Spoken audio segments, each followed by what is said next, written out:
ស្ទឹងសងកាយមើលខ្សែទឹកហូររកាំងវត្តពោនេះនឹងចំណោ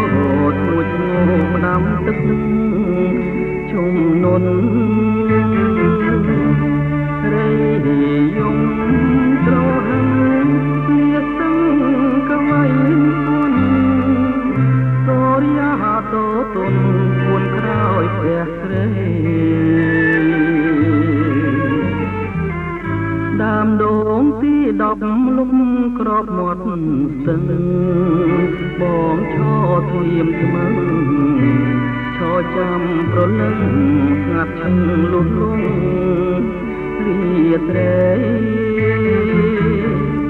អូនភ្លេចវាចាណាល់បានសន្យា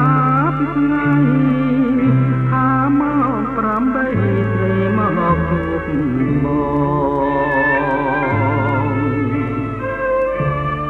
អេលើបាត់សូនដូចក្បូនរសាត់ទឹករួចសំណាប់ងលឿនកន់ឡង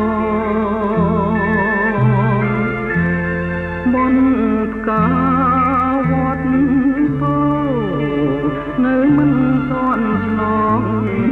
មិនគួរនួនល្អងប្រែកនងកូនសោះ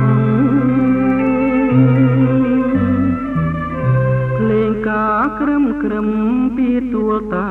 ឯកខ្លាយពីខ្លងខែករីគួងវែកបិទភ្នែករៀបការនឹងប្រងបងឈរមាត់ទឹងប្រាំងយំរងំក្នុងពោះលាស្រីស្រោមងួងឈ្មោះក្នុងជាខ្លា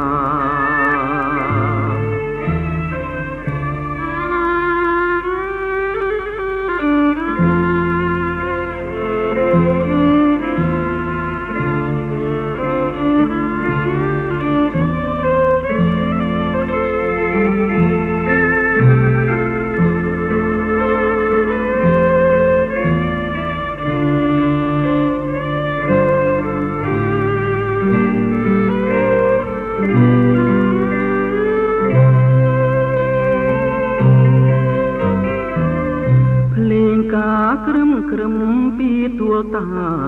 ឯកខ្លាយពីខ្លងខែកនារីពួងវែកបិទភ្នែករៀបការនឹងប្រងបងឈរមាត់ទឹងប្រាំងយំរងំក្នុងពោះលាស្រីស្រោមនោះឈ្មោះក្នុងជាខ្លា